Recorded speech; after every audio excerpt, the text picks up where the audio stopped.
मेरे अत्यंत आत्मीय मित्रों, नमस्कार।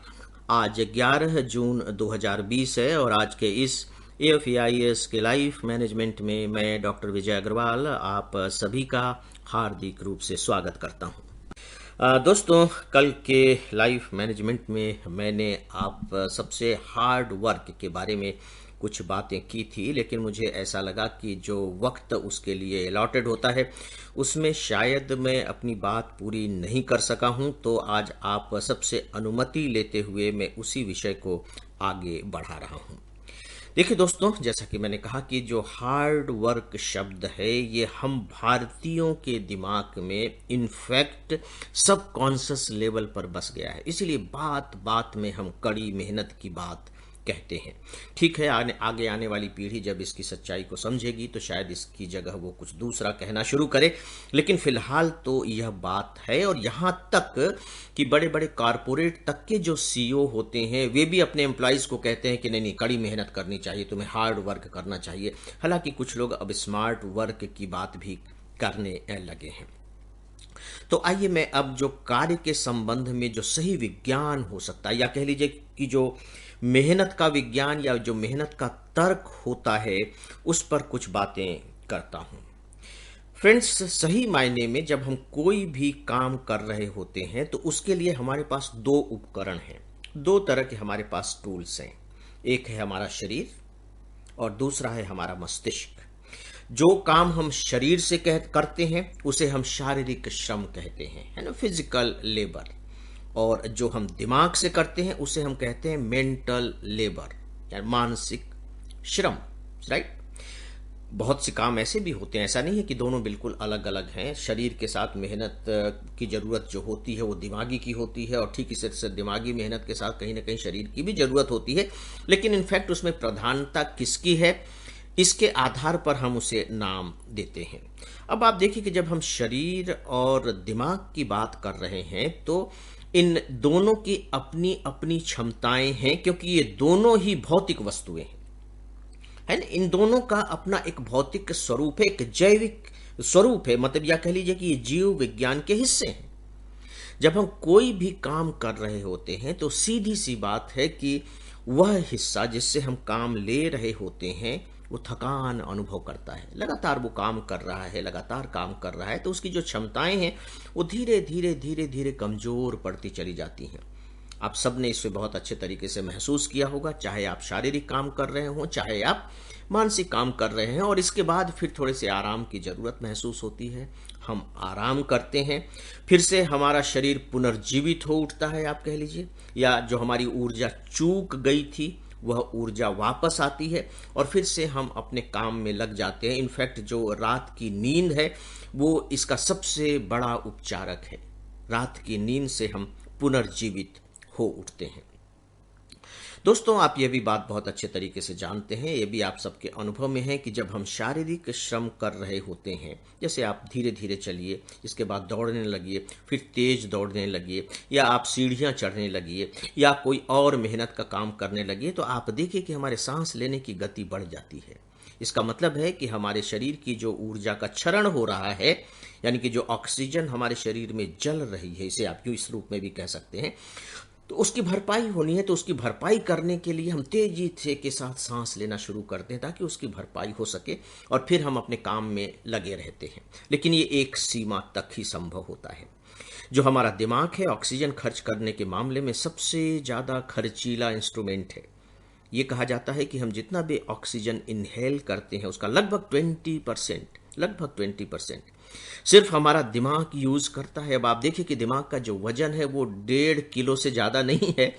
कल्पना करके देखिए कि अगर किसी के शरीर का वजन 60 kg हो तो उसमें से जो 1.5 किलो का हमारा दिमाग है, जो मस्तिष्क है, वो जो टोटल हम ऑक्सीजन ले रहे हैं उसका लगभग 20% इनहेल कर जाता है, खा जाता है, कंज्यूम कर जाता है। इसका मतलब यह हुआ कि हमारा जो दिमाग है वो दिखाई तो नहीं देता कि वो कितना श्रम कर रहा है, कितना थक रहा है, लेकिन जो ऑक्सीजन कंज्यूम करने का जो उसका प्रतिशत है वो इस बात को बता रहा है कि वह भी थकता है, क्योंकि ऑक्सीजन आपको चाहिए इसलिए कि आप भरपाई कर सकें, ऊर्जा की भरपाई कर सकें।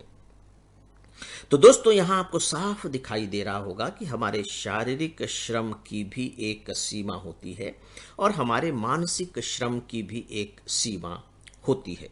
जब हम उस सीमा को तोड़ करके भी काम कर रहे होते हैं तो क्या होता है? देखिए, ऐसा नहीं है कि हमारा शरीर बिल्कुल बैठ जाएगा, काम करने से इनकार कर देगा। ऐसा नहीं है, वो काम करता रहेगा क्योंकि ये हमारा गुलाम है। हमारा मस्तिष्क भी काम करता रहेगा क्योंकि हमारा स्लेव है। हम जैसा कहेंगे वैसा वो करता रहेगा। लेकिन सवाल यह उठता है, चाहे हमारा शरीर हो या मस्तिष्क हो, क्या सच में एक सीमा के बाद उसी तरीके से काम कर सकता है जिस तरीके से वह कर रहा था?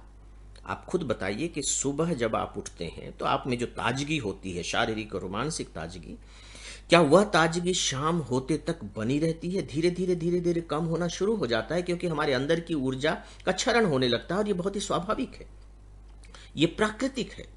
तो सीधी सी बात है कि अगर हम उसकी सीमा के बाहर भी उसे काम से लगाए रखते हैं तो वह काम तो करता है लेकिन उसकी क्षमता घट जाती है, और अगर क्षमता घट जाती है तो स्वाभाविक है कि उसकी गुणवत्ता भी घट जाएगी। गुणवत्ता ही नहीं बल्कि उसकी मात्रा भी घट जाएगी। काम करने का जो आउटपुट होना चाहिए, जो उत्पादन होना चाहिए, अगर हम अर्थशास्त्र की भाषा में करें तो वो कम हो जाएगा। अब ये बात अलग है कि हम कभी कभी ऐसा करते हैं क्योंकि इस तरह की जरूरत आ जाती है। अब यहां जो इंपॉर्टेंट बात है दोस्तों वो ये है कि इनकी क्षमताएं क्या हैं, कितने घंटे की क्षमता है। देखिए, सीधी सी बात है कि आप किसी मेडिकल साइंस के प्रोफेसर के पास पहुंच जाइए या जो लोग इस फील्ड में काम करते हैं, वो बताते हैं कि किसी भी व्यक्ति को 8 से 10 घंटे काम करना चाहिए। मतलब 8 घंटे तो करना ही चाहिए।